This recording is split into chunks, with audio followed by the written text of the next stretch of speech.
Hello everyone, and welcome to my sewing room for this edition of Friday Sews. I hope that you are having a great day. I wanted to share some things that I've been doing in my sewing room and maybe a little bit of what's going on in my life. So I really enjoy sewing for a cause, and I wanted to share with you some of my progress that I have made in my charity project for this year, 2023. So I have chosen to sew for Operation Christmas Child, which gives shoe boxes to children in third world countries, and it has packed full of many different things that they can use in their personal life, some toys, and also you can pack in some school supplies for them to be able to go to school. So what I am doing is I am creating drawstring bags, and let me show a few of those that I have completed here. I've kind of made them the size of what a shoe box would be. That way, after they receive their shoe box, they can put all the contents in here, or if they want to save the box, they can do that as well. So I used some novelty print from my stash, as well as some ribbon that I had. So I have completed 3 thus far because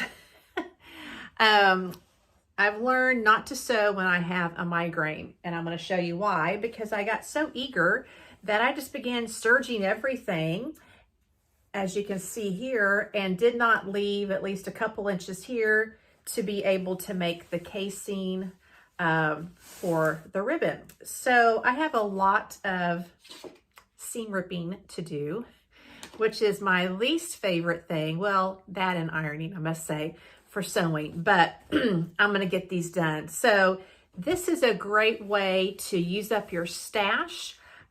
With this project, I have other prints cut out, but I have cut out enough that I used 4 of my mini bolts of fabric, as well as 4 of my ribbon spools.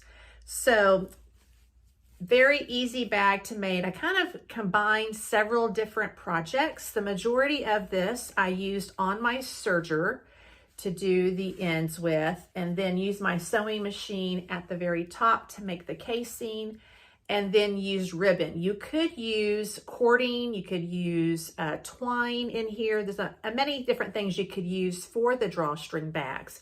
But what I did find is with the ribbon, and if you've been sewing for quite some time, you know that this ribbon can fray at the end. So I used some of my, what is it called? Fray check, that's what I'm trying to say. Fray check at the edges of these to keep them from fraying from when the children get them. So this is what I'm doing to use up my stash in my collection. Now these bags I know will be put to great use. As I've already mentioned, they can put the contents of their box inside. But we have learned through the Operation Christmas Child that many children in countries around the world are not able to go to school because they don't have the supplies to go to school. So in my shoe boxes that I pack, I make sure that I put notebook paper, pencils, pens, erasers, a little non-electric pencil sharpener, crayons, those types of things, in addition to some personal hygiene items and toys for them. I thought this would be a great bag for them to take their notebook in and their various school supplies so they can begin going to school and learning how to read and write and better themselves in life. As a former school teacher, this is a real passion of mine. Education is key. And I really would love for children all around the world to have those same opportunities.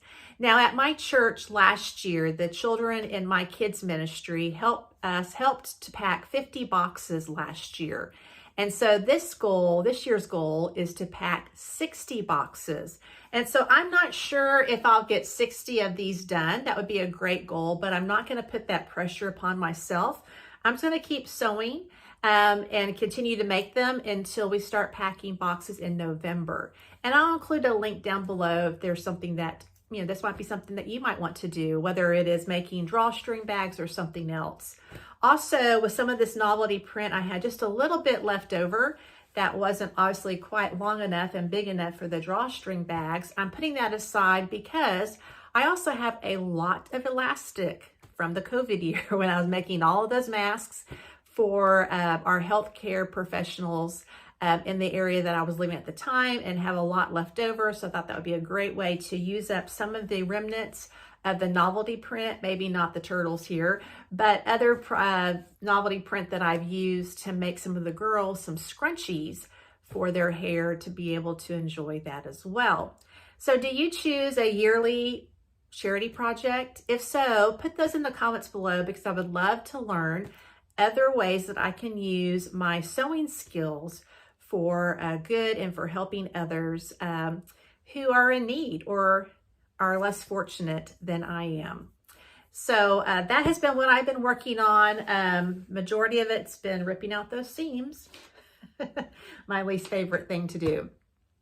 In other news in my life, I have just recently, today, as I'm videoing this, gotten back from our vacation. My husband and I chose to go to the beach and enjoy the little mini anniversary getaway. We had such a great time. We rented a condo that was facing the beautiful water. It was freezing cold outside, so we didn't get to go and sit on the beach, but we were able to sit on the covered balcony of our condo and enjoy the wave sounds, and that just kind of helps relax you. We also tried something brand new. We have always been wanting to do those axe throwing things. I'm not sure if you've seen it. I'll put a picture of me hitting a bullseye there. So that was our first experience together, and we had so much fun. It was a great upper body arm workout, and we just had a great time together. It wasn't overly crowded, which was surprising because it was a very, very cold day, the day that we chose to go. But we just had a great time doing that and eating a lot of seafood. So I was able to eat some grouper and flounder, which is what I grew up eating. My granddaddy we always went fishing for flounder.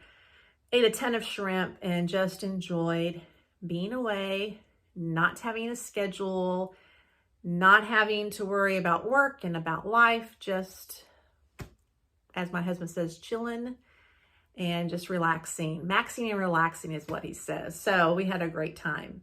So hopefully you have been able to relax and get some sewing things done. I would love to know what you're working on, and hopefully I will be able to show more of this progress in this particular sewing project and show you other prints that I have chosen here that I've had to, as you can see, ripped out quite a bit. So until next time, I hope that you have a great day. I hope that you are having a wonderful spring. Loving that the temperatures are going to be getting warmer and the days are going to be getting longer. And I'm really itching to get out into my garden and start planting that. So the next time, happy sewing, and I'll see you in the next video.